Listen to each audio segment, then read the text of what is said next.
Act बदलने की भी तैयारी कर रही है, जिसके लिए राजस्व विभाग ने अध्यादेश का ड्राफ्ट विधि विभाग के स्क्रीनिंग के लिए भेज दिया है। इसके बाद इसे कैबिनेट में लाया जाएगा। यहां अनुमति मिलने के बाद भारत सरकार को प्रेसिडेंट एसेंट के लिए भेजा जाएगा।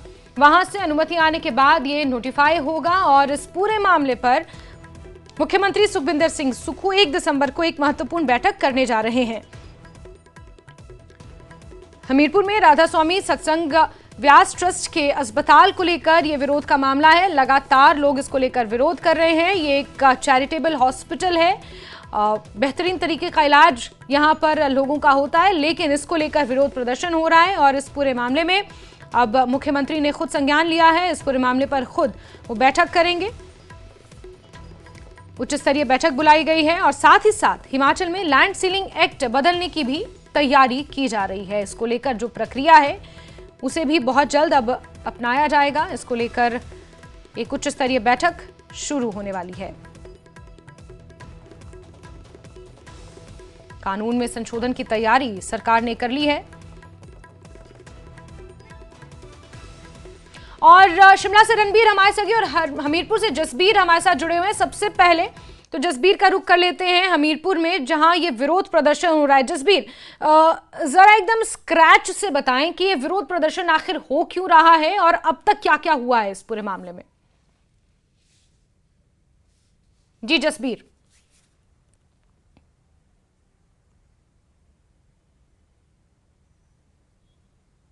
जी जसबीर, अगर आप सुन पा रहे हैं मुझे, चलिए जसबीर से हम संपर्क करने की कोशिश करेंगे। जी जी जसबीर, आप सुन पा रहे हैं मुझे?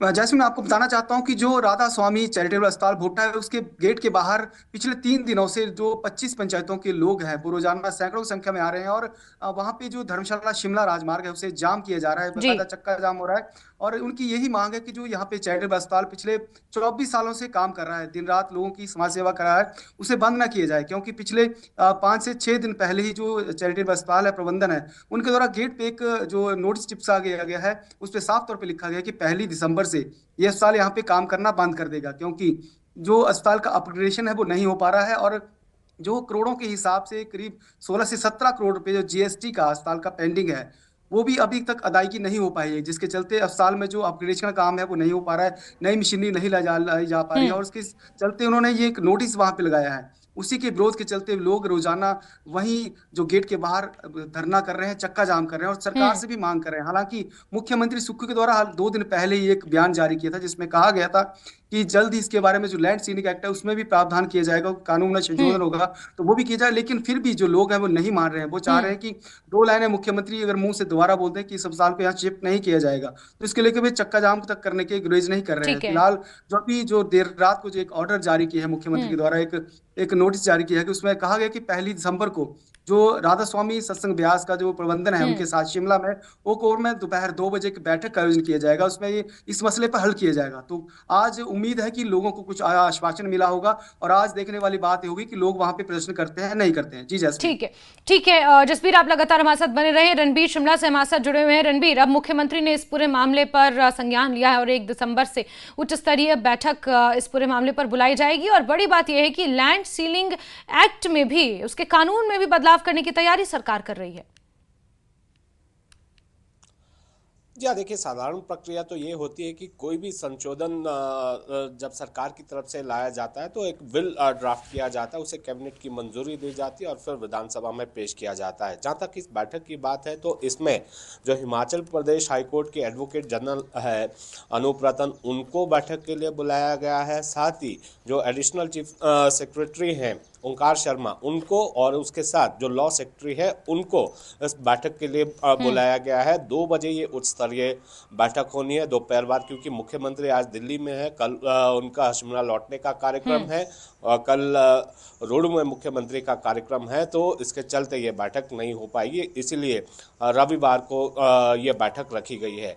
बड़ी बात इसमें यह है जो 1972 का लैंड सीलिंग एक्ट है, जिसमें हिमाचल प्रदेश में भूमि के उपयोग की सीमा जो है तय की गई है और भूमि किस तरह की है वो हिमाचलियों के लिए भी है, गैर हिमाचलियों के लिए है। जो सहकारी समितियां हैं, बैंकर हैं, PSU हैं या कुछ अन्य मामलों में जो है जो छूट जो सोसाइटीज़ को दी गई है उसको लेकर जो है उसी तहत जो है एक छूट यहाँ पर जो ये चैरिटेबल ट्रस्ट है राधा स्वामी व्यास का वो चाहता है कि जो GST उसकी जो उसको पड़ रहा है वो चाहता है कि इससे छूट मिले। और उनकी दलील ये है कि वो तो एक चैरिटेबल हॉस्पिटल चलाते हैं लेकिन जो भूमि है वो ट्रस्ट के नाम है, ट्रस्ट को तो GST की अदायगी करनी ही होगी। अगर वो सोसाइटी में तब्दील हो जाती है तो उन्हें GST से राहत मिलेगी।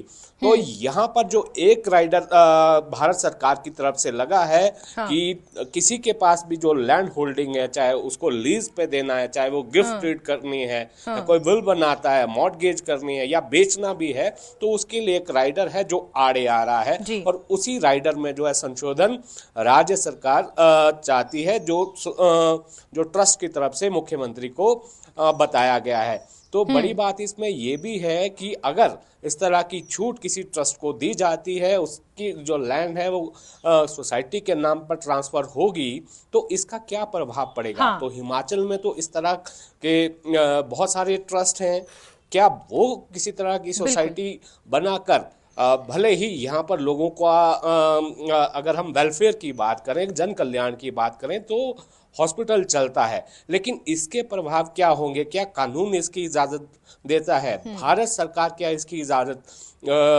देगी। तो बड़ी बातें इसमें है, इसी को लेकर जो है ये उच्च स्तरीय बैठक की बिल्कुल। रणबीर जरा ये भी समझाएं कि ये जो जिस राइडर का आप जिक्र कर रहे हैं जो कहीं ना कहीं इस लैंड को ट्रांसफर करने में एक बाधा बना हुआ है और इसी को लेकर लैंड सेलिंग एक्ट को संशोधन करने की तैयारी सरकार कर रही है, इसकी कोशिश पूर्व की वीरभद्र सरकार और जयराम सरकार में भी हो चुकी है, लेकिन उस वक्त भी इसमें कोई बदलाव नहीं किया गया। लेकिन अब क्या अलग से वो प्रावधान होंगे, किस तरह की इसकी रूपरेखा होगी जिसके तहत इसमें बदलाव करने की, संशोधन करने की बात कही जा रही है, क्योंकि ये प्रोसेस एक दिन का 2 दिन का नहीं है, एक लंबी प्रक्रिया है। जी हाँ, देखिए इसमें सीधे तौर पर जो सरकार सत्ता में रही है, जो विपक्षी दल रहा है, उसने हमेशा इसका विरोध किया है और इसको इस तरह से देखा जाता है कि जो 118 भी है उसमें भी संशोधन की बात या उसमें किसी तरह की छूट की जब बात आती है या इस तरह से अध्यादेश लाने की बात कही जाती है, तो उसमें पहला नारा ये दिया जाता है कि हिमाचल फॉर सेल। तो यहाँ पर अभी विपक्ष की तरफ से कोई प्रतिक्रिया सामने तो नहीं आई है। मुख्यमंत्री का गृह जिला है, वहीं पर भारी विरोध जनता की तरफ से हो रहा है। तो इसमें ये जो राइडर लगाया गया है और ये भारत सरकार की तरफ से लगाया गया है कि अगर कोई चैरिटेबल ट्रस्ट है उसको अपनी जो लैंड है वो ट्रांसफ़र करनी है या फिर उसको सेल करना है, लीज पे देना है, इसको लेकर एक राइडर लगाया गया है कि वो ऐसा नहीं कर सकता जब तक जो भारत सरकार का भी कानून इसको लेकर है। बड़ी बात इसमें ये है कि जो हिमाचल प्रदेश का लैंड सेलिंग एक्ट है